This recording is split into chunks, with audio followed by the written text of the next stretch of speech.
Jean Boulet ne se représentera pas aux prochaines élections. Il a annoncé ce matin son départ de la vie politique après 8 ans au sein de la CAQ. Depuis son élection en 2018, Jean Boulet a principalement occupé les fonctions de ministre du Travail. Son mandat a surtout été marqué par un bras de fer quasi constant avec les syndicats. 2 lois en particulier, celle sur la transparence syndicale et une seconde qui est venue limiter le droit de grève et étendre la notion de service essentiel en cas de conflit de travail, ont suscité donc une vive opposition. Mais selon Jean Boulet, le gouvernement se devait d'agir. On ne pouvait plus accepter que la population soit prise en otage par des conflits de travail. Donc, il fallait se donner des outils. Et je suis assez fier de réaliser que le Conseil du patronat du Québec a recommandé à Ottawa, qui est en processus de révision du Code canadien du travail, de s'inspirer de ce que nous avons fait avec cette loi-là.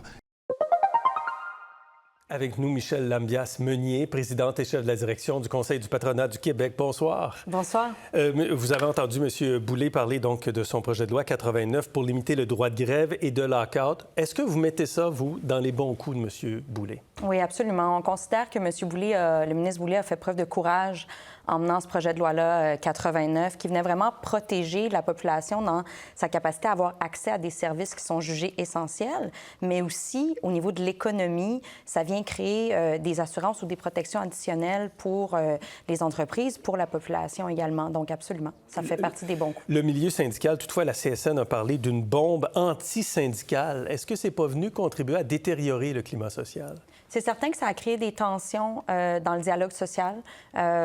Les syndicats n'avaient pas la même position, évidemment, là, que le patronat sur cette question-là.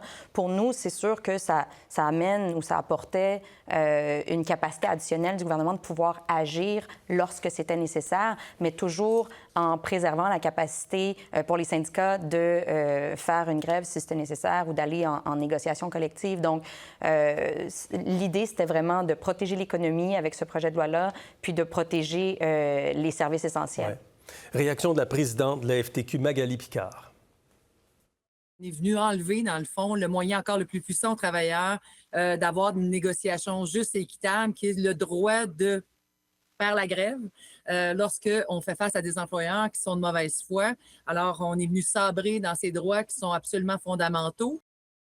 Est-ce qu'on n'est pas venu jouer sur l'équilibre qui existe entre les employeurs et les travailleurs? Il faut faire attention parce que c'est pas non plus une loi qui est utilisée à toutes les sauces ou à chaque occasion. Et puis, on a été très clair, nous, au niveau du Conseil du patronat, de dire c'est un dernier recours. C'est certain que les meilleures ententes se trouvent à la table de négociation, mais quand c'est nécessaire. La réalité, c'est que même dans le dossier de la grève de la STM, ça n'a pas été activé à ce moment-là, alors qu'ils auraient pu devancer la mise en forme de la loi, finalement.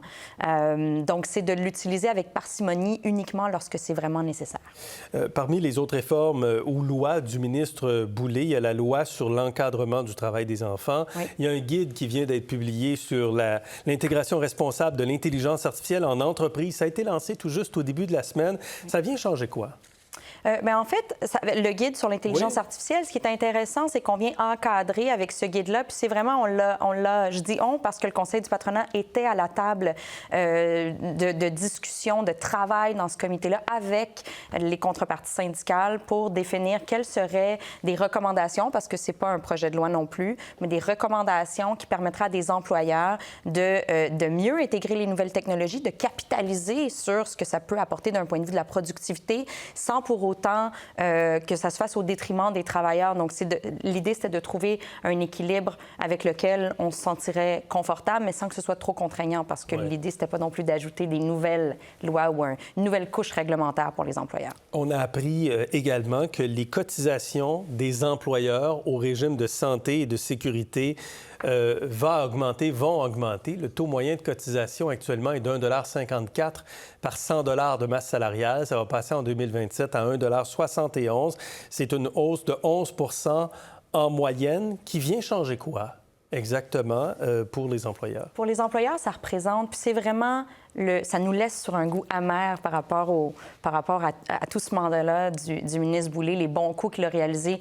C'est une épine additionnelle dans le pied des employeurs d'arriver avec cette hausse du taux de cotisation. C'est presque 400 millions de dollars de plus par année comme hausse, et c'est la plus haute hausse qu'on a vue depuis 2008, depuis le crash boursier.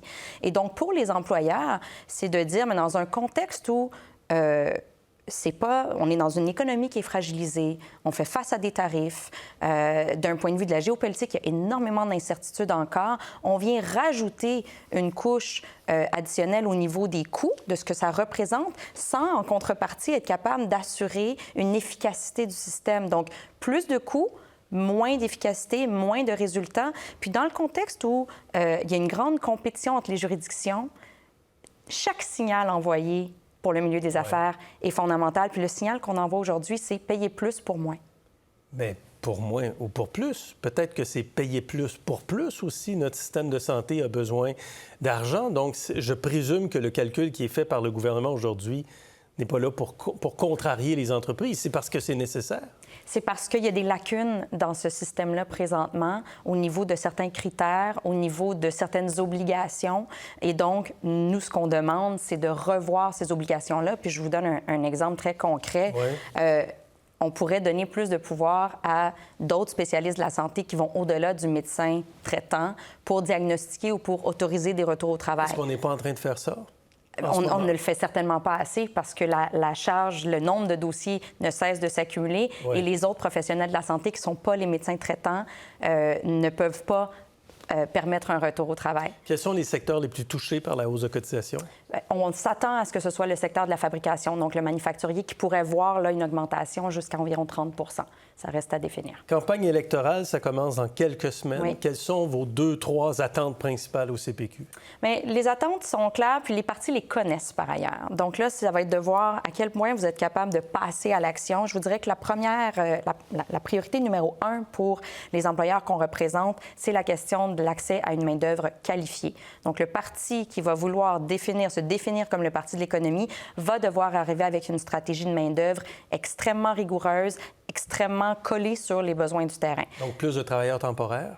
Entre autres. Mais il y a d'autres. Il y a un bouquet de solutions, mais la question des travailleurs temporaires puis de l'immigration économique est certainement une solution à laquelle il faut accorder beaucoup d'importance. Il y en a d'autres, comme une meilleure intégration des nouvelles technologies, comme une meilleure rétention des travailleurs expérimentés, par exemple. Sinon, le deuxième élément, c'est On va terminer avec celui-là. Oui, la question de l'allègement du fardeau réglementaire et fiscal. Donc, on a des entreprises, des employeurs qui font face à un énorme fardeau réglementaire et fiscal, puis ça ne les encourage pas à bien performer. Qui est une demande récurrente au CPQ. Qui est une demande récurrente au CPQ. Voilà. On va voir comment les partis réagissent. Excellent. Merci, Michèle Lambias-Meunier, d'avoir été avec nous ce soir. Merci à vous. Merci beaucoup.